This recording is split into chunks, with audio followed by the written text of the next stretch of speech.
Olá, vou conversar com vocês sobre a administração tributária, trazendo algumas introduções, alguns elementos de introdução e sobre a fiscalização tributária. No aspecto da introdução desse tema, é preciso nós buscarmos o fundamento constitucional da administração tributária.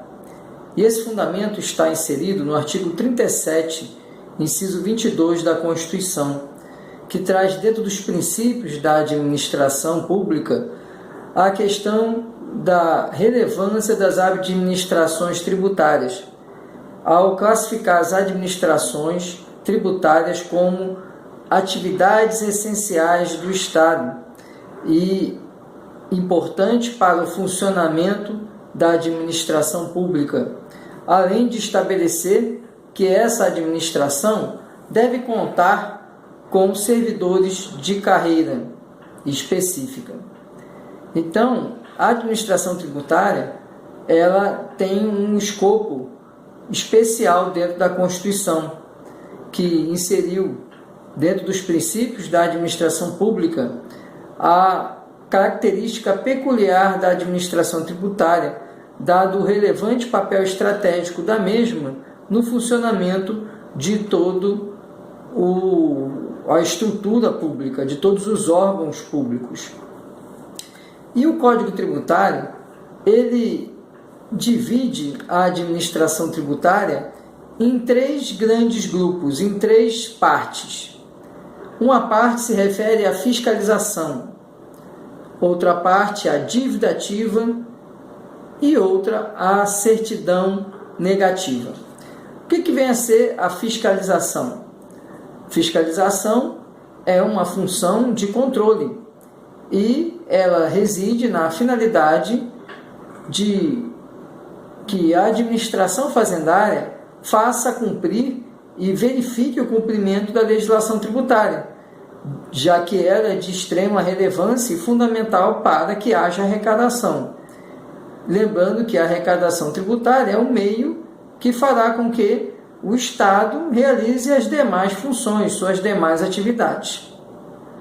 Dívida ativa, embora o nome pareça ser contraditório, uma dívida que é ativa, dívida remete a passivo, E quando se fala em ativo, no balanço, estamos falando, na verdade, de direitos a receber, bens ou direitos.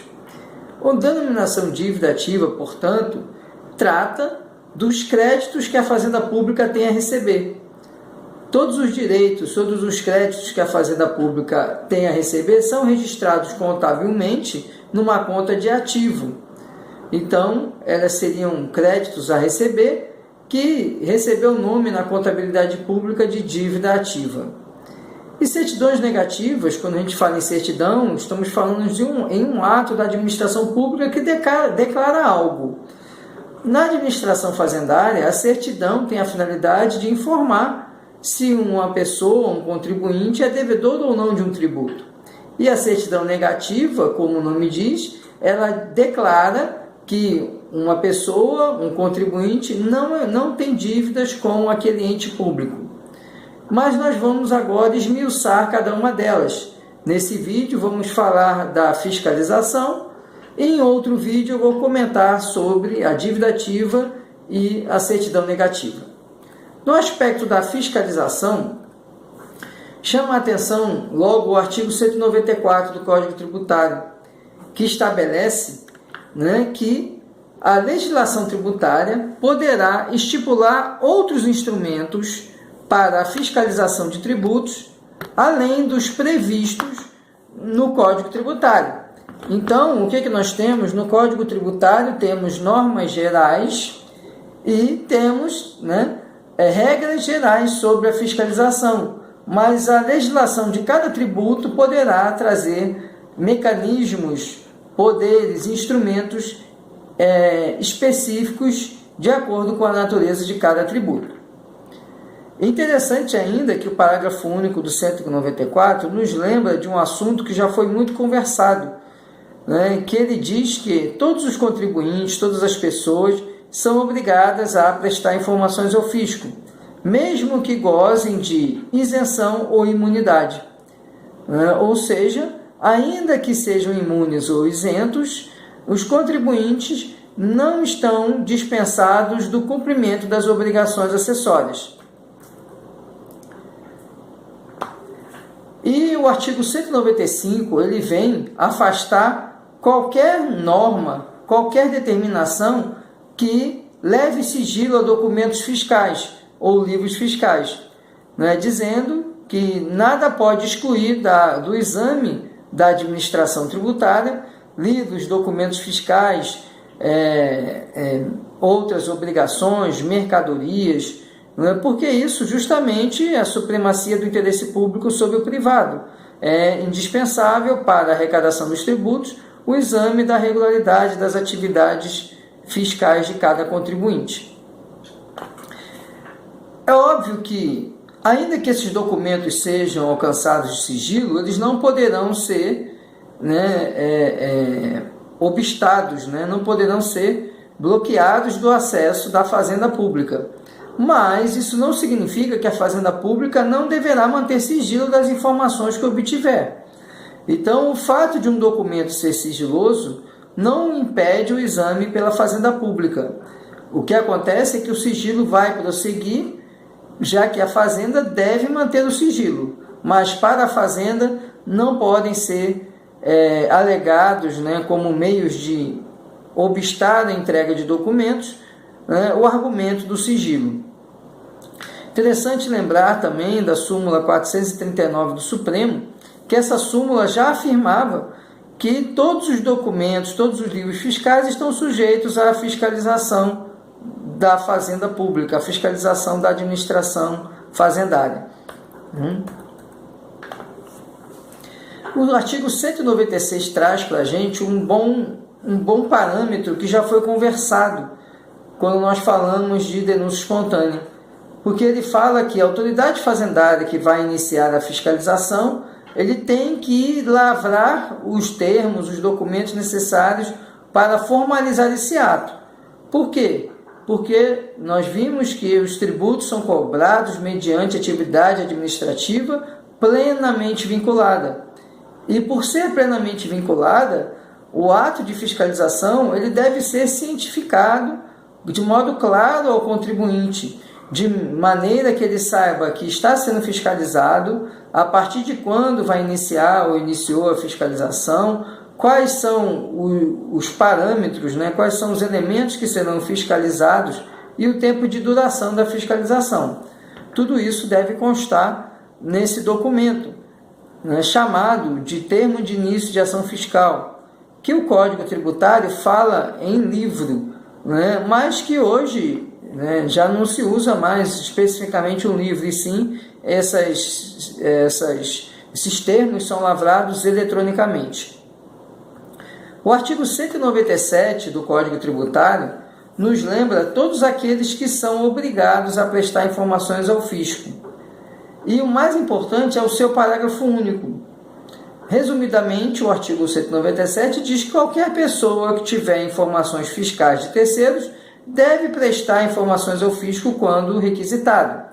Mas o parágrafo único excepciona quando houver dever de sigilo entre o cliente e esse terceiro que tem as informações de seu cliente.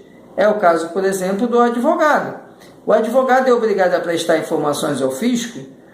Ele vai prestar informações sobre aquilo que se refere à movimentação fiscal dele.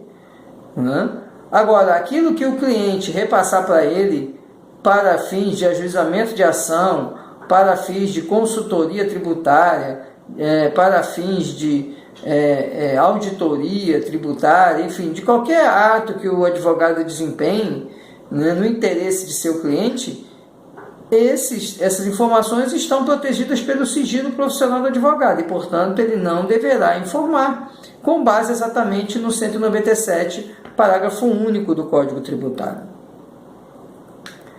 É interessante destacar também que essa lista do artigo 197 ela é uma lista que não é numerus clausus, ou seja, ela não é estrita, né? Ela é uma lista exemplificativa, então ela pode ser ampliada, né, independente de constar ali expressamente a atividade ou a função ou a profissão que tem a informação fiscal de um terceiro.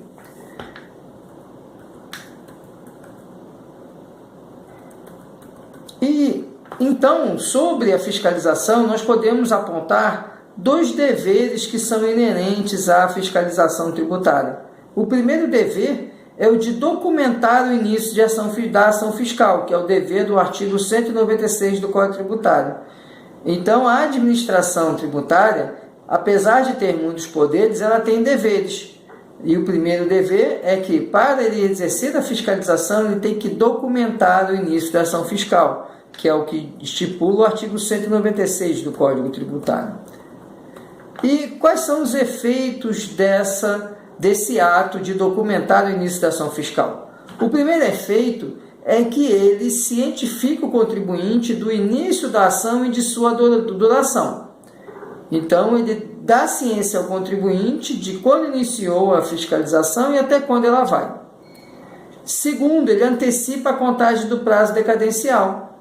Quando? Quando essa fiscalização se referia a lançamentos que ainda não iniciou a contagem ordinária do prazo decadencial, que é o primeiro dia do exercício seguinte daquele em que o lançamento poderia ser efetuado.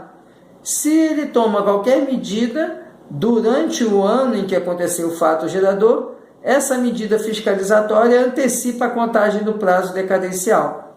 E terceiro efeito é cessar a possibilidade de denúncia espontânea, que a gente viu lá no artigo 138, parágrafo único, que é inviável o exercício da denúncia espontânea quando o contribuinte está submetido à fiscalização. Outro dever é o dever de sigilo, que eu já comentei. O fisco tem o dever de manter sigilo dos dados que obtiver. É o que está no artigo 198 do Código Tributário. Então, não é porque a autoridade fiscal pode ter acesso a qualquer documento ou a qualquer informação que ele vai poder simplesmente utilizar-se, né, dessas informações e divulgar a terceiros. Essa informação, ela deixa de ser sigilosa apenas na relação fisco-contribuinte. Mas na relação fisco-terceiros, ela continua sigilosa. Portanto, outro dever da fiscalização é o dever de manutenção de sigilo. É imprescindível que haja a manutenção do sigilo das informações pelo fisco. Então, o fisco, embora tenha acesso a qualquer informação, ele tem o dever de manter em sigilo as informações que ele obtiver na atuação da fiscalização. E, por fim, é preciso lembrar a questão do compartilhamento de informações, que é o que está no artigo 199 do Código Tributário. O artigo 199 autoriza que as administrações fazendárias da União, Estados, Distrito Federal e municípios façam o intercâmbio das informações. Então, é possível então que a União faça, né, a Fazenda Pública Federal faça uma determinada fiscalização e depois ele compartilha as informações obtidas nesse procedimento com a fiscalização estadual, com a Receita Estadual. Tá? É o que se chama de prova emprestada. Então, é possível prova emprestada no âmbito da administração fazendária, né, já que há a possibilidade de compartilhamento das informações entre os entes que compõem, né, os órgãos que compõem a administração fazendária de cada ente. Então, encerramos aqui esse assunto, né, e aguardo vocês numa próxima aula. Grande abraço.